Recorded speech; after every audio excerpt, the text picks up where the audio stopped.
وهي خلصت عنا صينية الكليجة. وهلأ الصار دقوا علي الجيران يلي براس الشارع عم بيقولوا لي ايش عم تعملي ايش عم تعملي، ريحة الكليجة عبت الشارع كلياته. شوفوا بدي اورجيكم شغلة كتير مهمة. شايفين هي مثل الغريبة.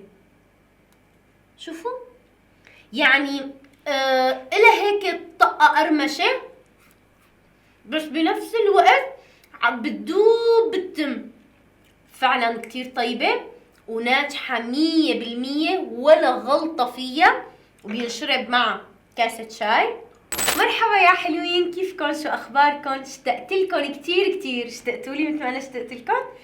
تعرفوا انه بالفيديوهات السابقة كانوا عابد وجويل محتلين القناة، شوي عابد وشوي جويل، بس اليوم انا قررت انه اصور فيديو لإلكن كتير انتو طلبتوه، اللي هو الكليجة على طريقة جزراوية، وكمان مشهورين فيها اهل دير الزور. كتير طيبة وكتير سهلة. خلوكم معي لحتى تعرفوا السر بالبهارات يلي بيخلي طعمتها ولا اطيب من هيك. يلا تعالوا لحتى نبلش. هلا اول خطوه رح نعملها، رح نحضر للبهارات، لانه الكليجة هي معروفه بالبهاراتها الطيبه، يعني هي بدها تكون طعمة البهارات فيها ظاهرة، وفي هي إلها كذا بهار بنخلطهم مع بعض لحتى تعطينا هالطعم اللي بتجنن. ركزوا معي وجيبوا ورقة وقلم مشان ما تنسوا ايش رح احكي. هلا هون في عنا هيل مطحون، ريحته بتجنن. هيل مطحون معلقة صغيرة، يعني من هي المعلقة هيل مطحون. محلب كمان معلقة صغيرة. شمرة معلقة كبيرة وحدة. يانسون معلقة كبيرة وحدة. قرنفل معلقة صغيرة. هذا ايش كان اسمه؟ قرفة مطحونة معلقة كبيرة. جوزة الطيب نص معلقة صغيرة، يعني نصها لهي هيك براسة، يعني أقل من نصها. وعندنا زنجبيل كمان نصها للمعلقة الصغيرة. هلأ بهاراتنا هون صاروا جاهزين، ونخلطهم كتير منيح مع بعض لحتى كلهم يصيروا يعني روح وحدة، كلهم يصيروا هيك مع بعض يندمجوا كتير منيح.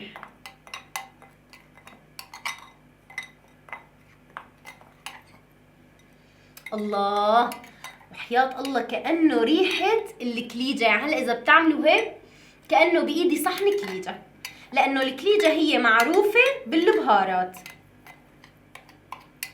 وهلا هيك خلطت كل البهارات مع بعضهم، وهلا رح أجيب باقي المواد. هلا رح نحتاج لطحين 3 كاسات من هدول الكاسات.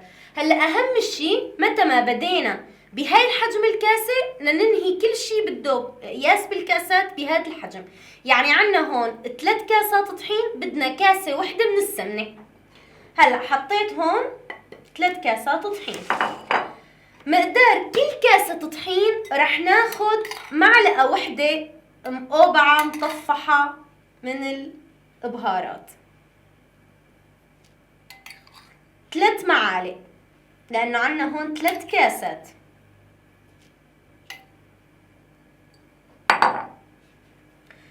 هلأ هون عنا سمسم معلقة كبيرة. أنا عم تسحل معي يعني عشان هيك باخد لها هيك يعني معلقة وكم حبة. وبدنا معلقة كمان كبيرة من حبة البركة.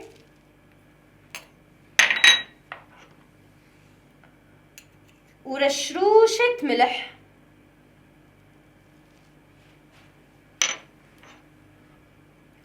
وبيكنج باودر كمان نص معلقة.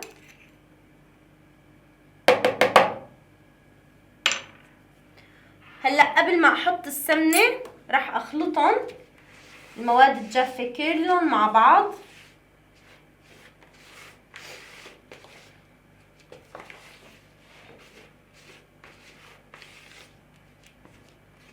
يا سلام.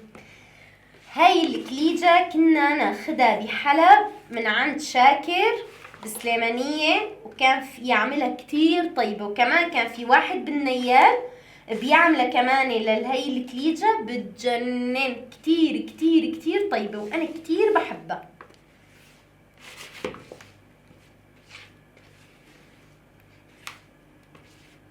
هلا مثل ما يكون شايفين خلطت المواد الجافة كلها مع بعضها هيك، وهلا رح اضيف السمنة.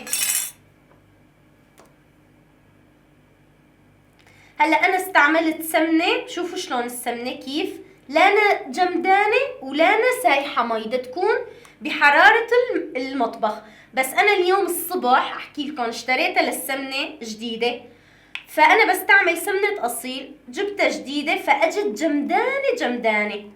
قام حطيتها ساعتين قدام الدفاية هيك، بس قدامها يعني، وقامت هيك ساحت، صارت هيك وصار هيك تمام، بدي اياها هيك. هلا بنلبس الكفوف.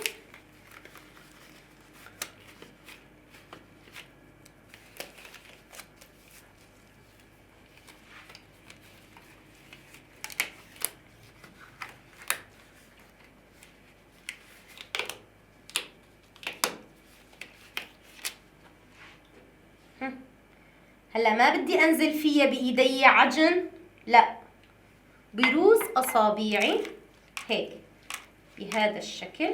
بخلي الطحين هيك يعني يتشرب السمنة بهي الطريقة. بهي الطريقة بعمل هيك، ما بنزل هيك دعك يا هالك يا مالك، هيك شوي شوي شوي شوي هيك.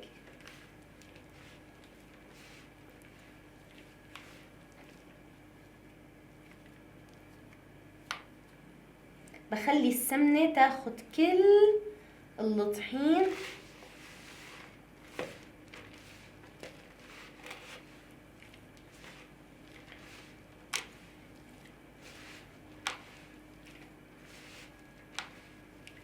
طبعا اذا بدكم تضاعفوا الكمية، انا هلا حطيت 3 كاسات طحين على كاسة سمنة، بتعملوا مثلا بدكم اكتر بتضاعفوا الكمية كل شغلة.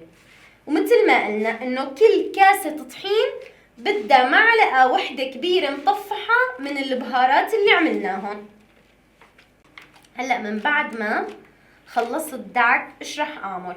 في عندي هون مي وسكر، يعني قطر، عملته طبخت قطر، حطيت 3/4 سكر وربع مي وطبخته على النار. هلا ليش القطر؟ ليش ما حطينا سكر هيك؟ لازم نحط سكر بودرة، وبما انه عنا بالبيت ما عم بينخلط السكر البودرة تمام، فقلت انا انه مشان ما نلبك حالنا ونعمل سكر بودرة نطحنه على نطحن وما نطحن، لازم يكون ناعم كتير كتير، فبنقدر نعمل هيك قطر، بس ما بنكتها هلا كلها، لا، شوي شوي.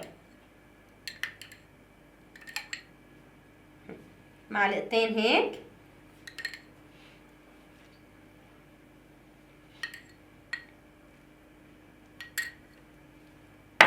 وبنعمل هيك من تحت لفوق، من تحت لفوق بهاي الطريقة، شوي شوي.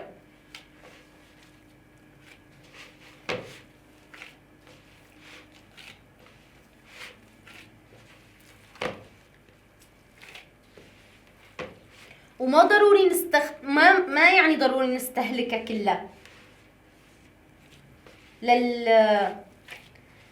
القطر، كاسة القطر، حسب الطحين اللي عنا.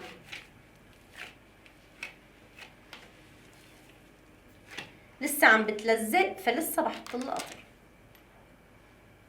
يا عيني ريحتها بتجنن، شوفوا لونها كمان كيف صار ياخد العقل. لسه رح احط قطر.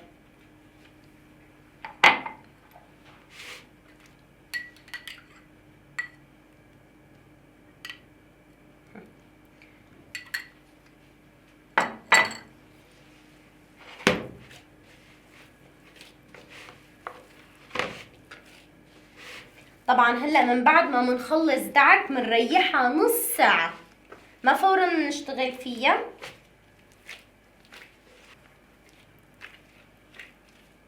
وهلأ صارت تمام. شوفوا متى ما صارت تتشكل معنا فصارت جاهزة. هلأ رح اتركها ترتاح وبعدين رح ارجع اشتغل فيها واشكلها. ما انكم شايفين دلقت العجينة، حطيتها بصحن صغير نظيف، وهلأ رح اغطيها بالنايلون مشان اتركها ترتاح وبعدين رح نشكلها. كتير سهل. بعد ما ريحت العجينة الكليجة وانا كمان لميت مطبخي وجليت الاغراض يلي استعملتهم مشان هيك ما نعجق حالنا. ندعكي هيك دعكة خفيفة. شوفوا ما شاء الله بتجنن. هلا بناخد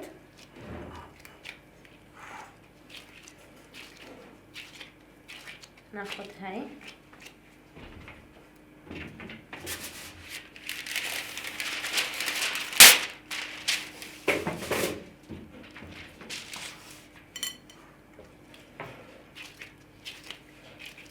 ناخد هيك كرة نفتحها هون،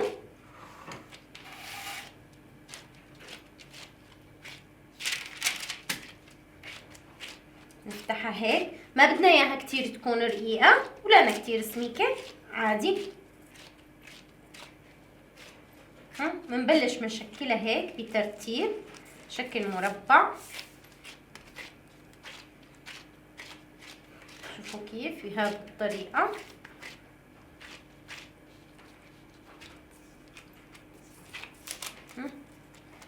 ما شاء الله بتجنن العجينة، ما شاء الله.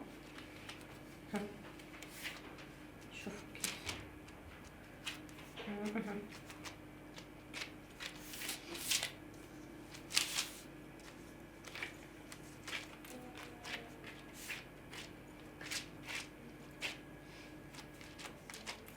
شوفوا كيف هيك عم برتبها، عم برتبها بايدي من كل الجوانب.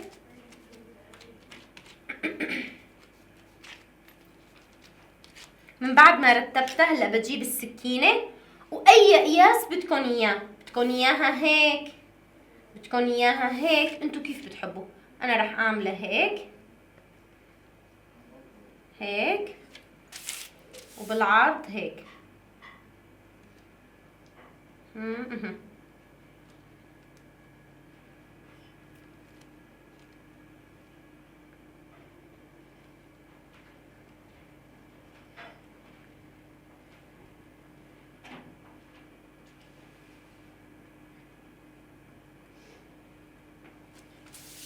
بنفس الشكل هيك هون.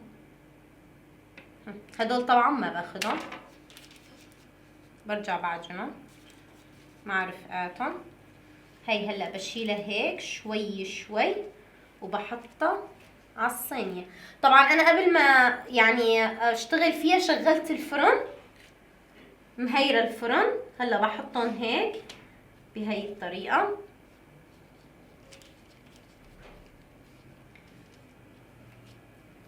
شوي شوي، ما بخليها تتخرب. طبعا بين كل وحدة ووحدة هيك بترك مسافة شوي، ما بلزقهم ببعض.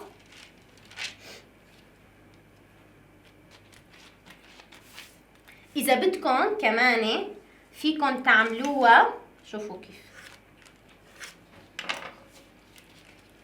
هيك مثلا، اذا بدكم تعملوها بهي الطريقة كمان بهذا الشكل يعني.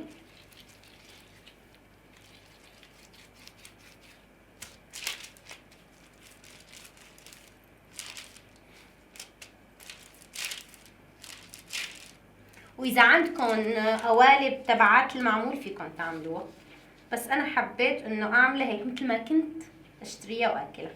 فيكم تعملوها هيك قرص كعكة كبير. التشكيل ذوق شخصي، كيف بتحبوه انتو شكلوها.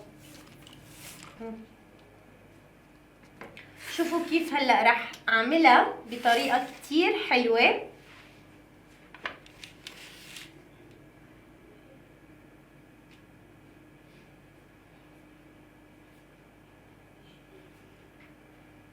شوي شوي، يعني هيك على الخفيف بعمل هيك فوقها بهي الطريقة.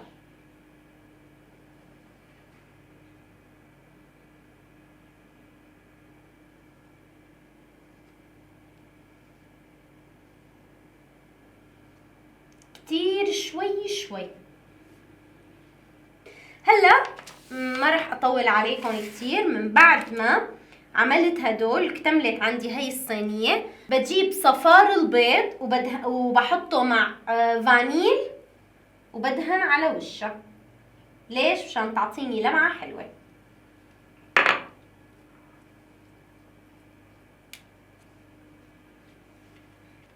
طبعا بالنسبة للفرن هلا انا شغلته من قبل ما ابلش بالتشكيل، شغلت فوق وتحت. هلا بطفي فوق وبضل بس على تحت.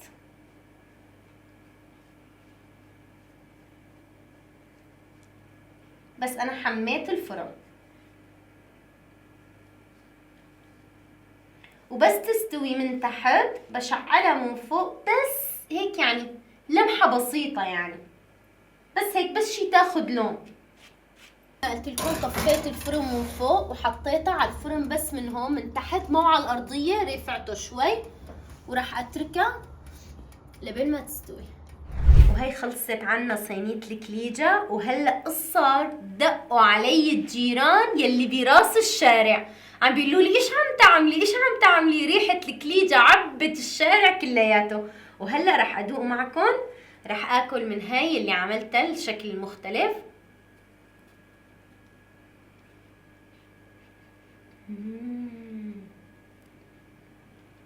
ما شاء الله، كتير كتير كتير طيبة.